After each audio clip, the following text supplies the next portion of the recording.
Yar, me mateys, ye be welcome to half the battle. Today, we be taking a look at another Dreadnok.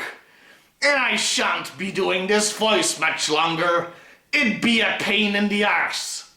Meet Zanzibar. This figure was released in 1987 with all original body parts and, well, just look at this guy. It's not often that a toy is so crazy it leaves me speechless, and yet, here we are. Being speechless would make for a pretty boring, not to mention short review though, so I'm gonna try to talk about it anyway. If I had to describe this guy in one sentence, it would be Pirates of the Caribbean meets Mad Max.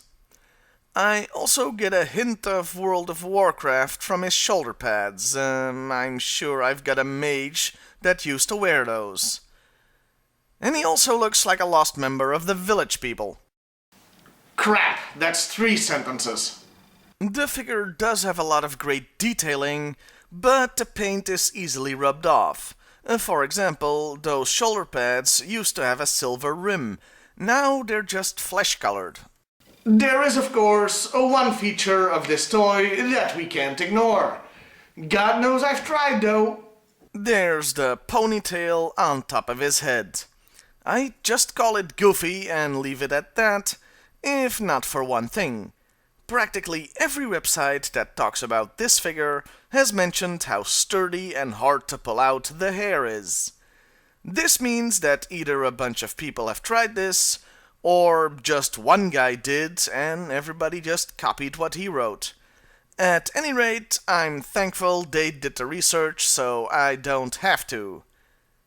He came with 3 accessories, one mundane, the gun, one appropriate, the spear that resembles a pirate boarding tool, and one baffling, the hammer. Hang on, I think there's writing on this thing. Whosoever holds this hammer, if he be worthy, shall have the power of Aquaman. Lame.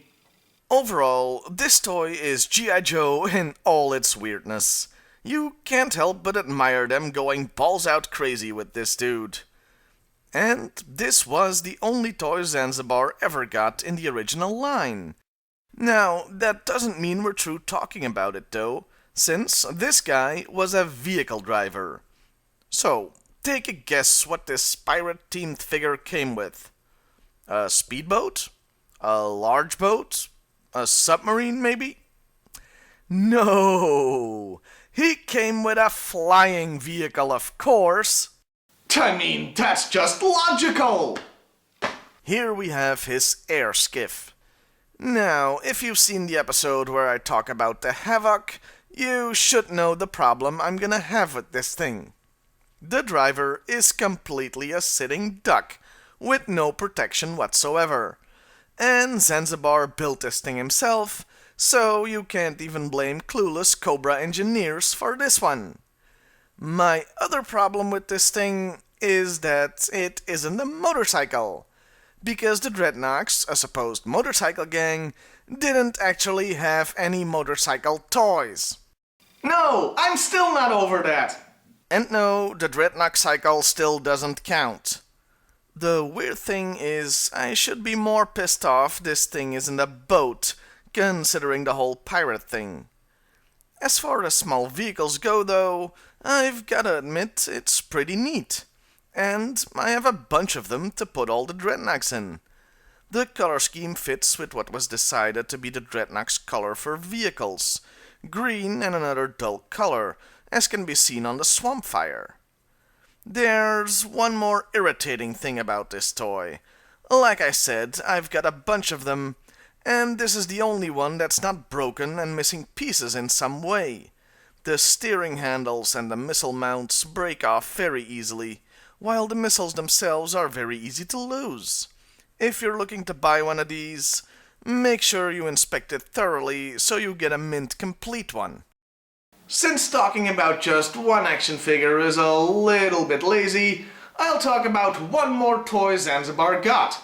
In 2011, another version was released, using the new body style that started with the rise of Cobra and anniversary toys. The first thing I'll say is Zanzibar here has joined the proud and populous fraternity of G.I. Joe characters that don't believe in shirts. Not that his first figure was awash with modesty in that department. The second thing I'll say is, looking at his head, do you know who he reminds me of a little? Jughead. Yeah, I can't unsee it now. His shoulder pads are an accessory now. They, along with the gun holster and belt, form one wraparound piece. Still looks like a World of Warcraft thing, though. His other accessories continue the pirate theme. He's got a flintlock pistol and a goddamn cutlass. Now that's some dedicated LARPing. Lastly, I should point out that his eye patch has switched from his right eye on the original to his left eye on this figure. And you know what? This is probably not a mistake. I'll tell you my reasons why as we discuss the character, starting with the file card. First, there's his name. Well, both his names, really. Zanzibar is a small group of islands off the coast of East Africa, and it does have a history of piracy happening in the sea near it, so the name is appropriate. It's just a little confusing since everybody in Zartan's family has a name starting with ZA, so you'd assume the pirate is family too, but there's no relation there. His real name is Morgan Teach, basically the name of two real-life pirates put together. Henry Morgan, who was quite literally a pirate of the Caribbean, while also being an admiral in the British Royal Navy. Yeah, privateers worked for nations most of the time. And Edward Teach, better known as Blackbeard, makes up the second part of his name. Zanzibar grew up on a garbage scow and turned to crime at a young age. He dabbled in pickpocketing, smuggling, river piracy, and stock fraud. Okay, one of those things is not like the other. This file card went from Pirates of the Caribbean to Wolf of Wall Street so fast I think I got whiplash. He joined the Dreadnoks pretty much the same way it was in the comics, if you recall my Monkey Wrench review last week. He is caught screwing with Zartan's fuel, but is impressive enough that he joins them, even though he is disliked by all the others for being a real a-hole. He even pickpockets from his fellow Dreadnoks.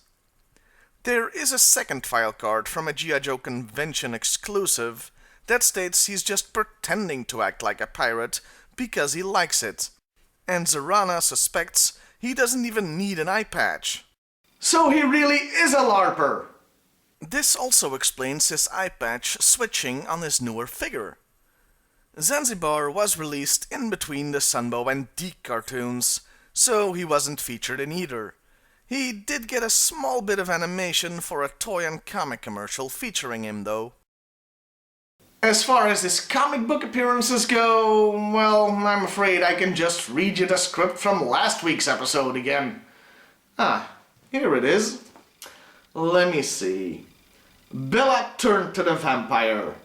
That certainly is different, she gasped. A corkscrew? Count Duckula smiled at her and... Whoops! Sorry. Wrong script. You should probably forget you saw that. But yeah, his comic character is pretty much verbatim what I said last week. He first shows up in issue 60 alongside Monkey Wrench, stealing fuel from the Dreadnoks. He gets his ass kicked before giving them information of an impending attack, and then joins them in the fight against the Joes, even though the Joes themselves are trying to stop the missile attack on Cobra Island. And to the best of my recollection, he never does anything of note in the comics after that. And that was Zanzibar. Well, what can I really say? Well, they certainly thought outside of the box when cooking up this guy. Whether or not you like the character really depends on how out there you like G.I. Joe to get. And he's definitely out there. For me personally, I can take him or leave him. At least looking at him like a psycho LARPer instead of an actual pirate gives him some real character. Phew, made it through the entire review without a single Captain Jack Sparrow joke. Well, see you next time, everybody.